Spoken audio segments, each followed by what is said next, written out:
sobrevivência. Quando estava filmando a lista de Schindler, Steven Spielberg ouviu dezenas de dramáticos relatos de sobreviventes do Holocausto. Daí surgiu a ideia de se registrar e catalogar essas histórias para serem usadas pelas gerações futuras. Para colocar o projeto em prática, foi criada a Fundação para a História Visual dos Sobreviventes do Shoah. O documentário que você vai ver agora reúne alguns dos depoimentos já gravados, fotos, imagens de objetos pessoais e filmes de arquivo. Tudo para mostrar como era a vida antes e durante a Segunda Guerra e como foi recomeçar depois da liberação. A Fundação está gravando depoimentos também no Brasil. Se você ainda não contou a sua história ou conhece algum sobrevivente, escreva para a Caixa Postal 348, Rua Oscar Freire 953, CEP 01426-001, São Paulo. Assista agora a Sobreviventes do Holocausto.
Jewish life was like anywhere else in Europe.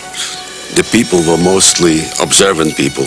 Holidays, observed the Sabbath, went to shul, kept kosher, most of them.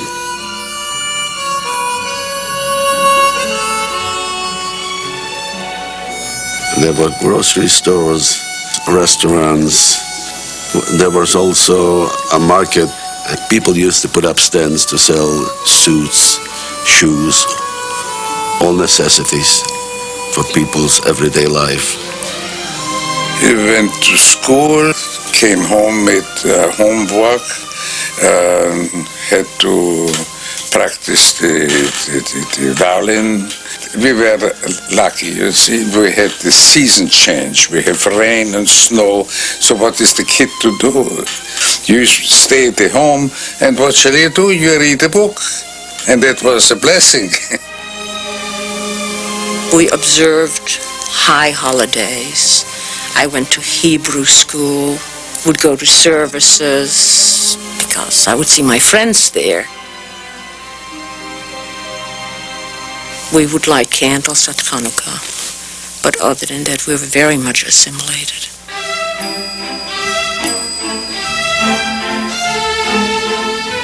All the theaters, dancing, movies. We had a lot of friends, and they all came to my mother's house. My mother's house was always open for everybody. My dad worked as a salesman. He came home once a week. He left Monday and came back Friday. My mother took care of us. She was a good cook, good baker. She baked her own challah and little breads for Friday night. She made a chicken soup.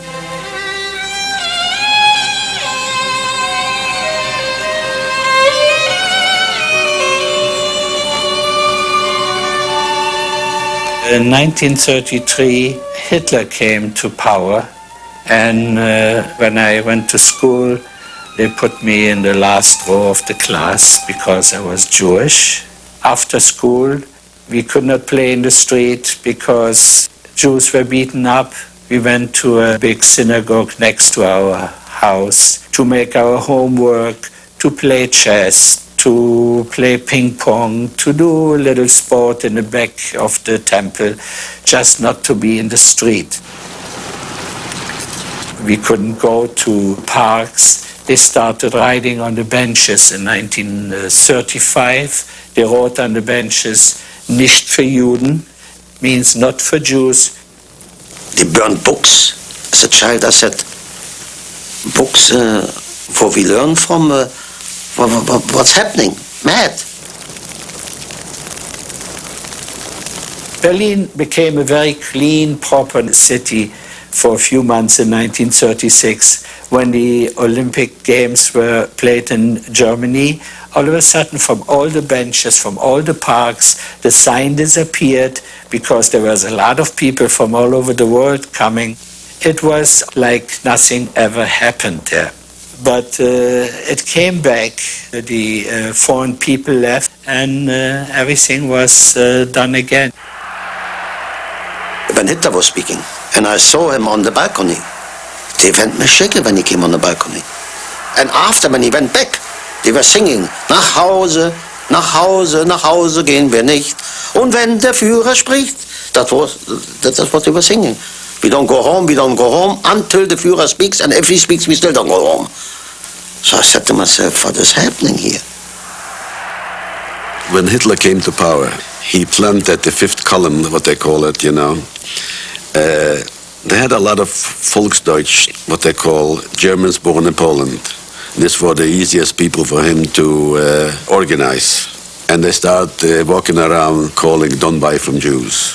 This started about 1937, 36. And it was a problem. But actually in Poland there was always anti-Semitism, to be honest.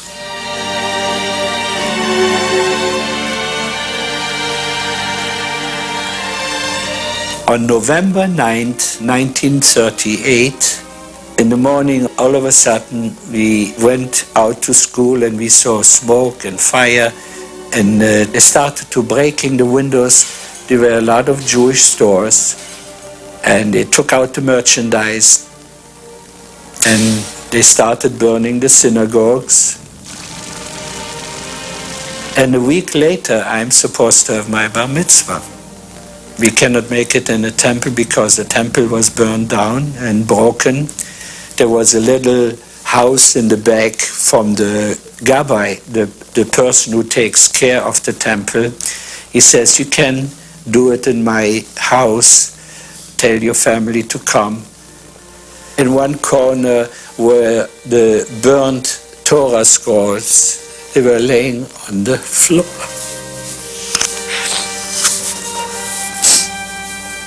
I did my bracha, and I did what I have to do for my bar mitzvah. The rabbi was standing, crying, told me never to forget.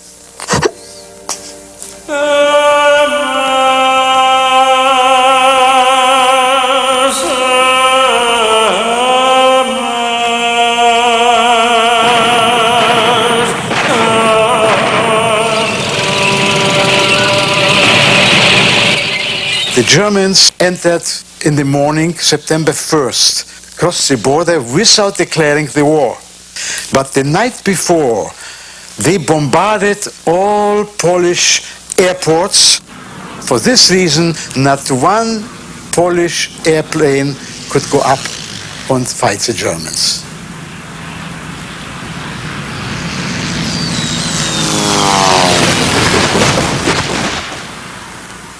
I remember my mother waking us up and being in tears and said, the Germans have entered Holland and were at war.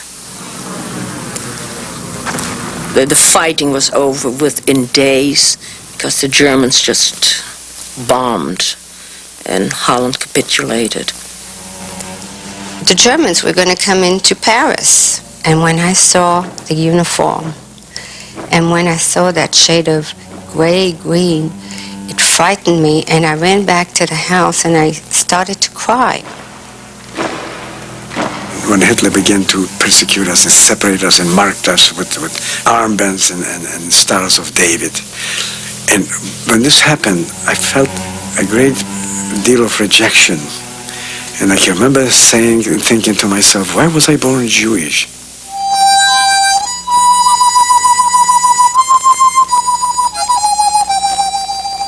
Racial laws almost immediately took effect. We were ordered to wear first yellow armbands, which later turned into the yellow star. Once the German came in, everything changed overnight. Immediately, loudspeakers and posters all over. Jews cannot work as doctors. Everybody who had office job, government job is out. We couldn't go out too much on the street because they beat up the Jews all the time, and especially from the Hebrew school. When they saw us coming out or going in, and the word dirty Jew, that was constantly screaming dirty Jew when they saw a Jew. I think it was the worst time because I was a young girl, 15-year-old, and I needed friends and needed to go out, not to stay in the house constantly. The Germans announced that they needed 2,000 young men, and they needed them with college educations, preferably fluent in 2 out of 3 languages, Russian, Lithuanian, and German, and that these people would be given a chance to do easy work, research at universities and so on. And it sounded absolutely marvelous, so anybody who had any protectia, any pull, tried to get in those 2,000. And then the day came and they marched out the best and the brightest we had. And they took them to a place called the Ninth Fort, which was about 10 miles out of the city, an old World War I Russian fortress.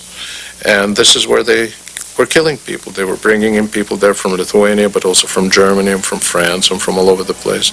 And it wasn't anything sophisticated, just machine guns and bulldozers and so on. So they killed the 2,000. They were never seen again.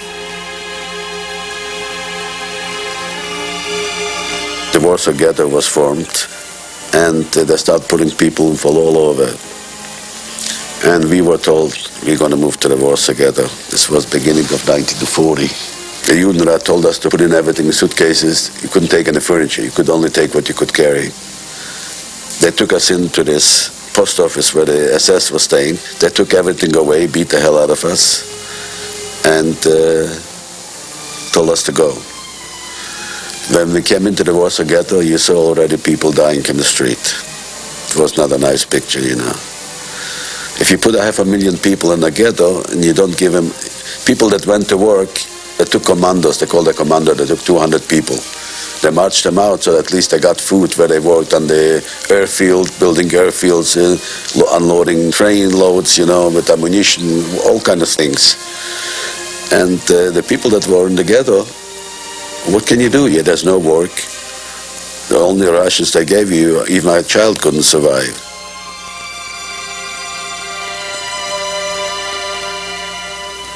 When the Germans occupied us, it was on a Passover evening. We were sitting around the table and my father was praying, blessing the wine, and the Germans were knocking at the window, shouting, Verfluchte Jude. And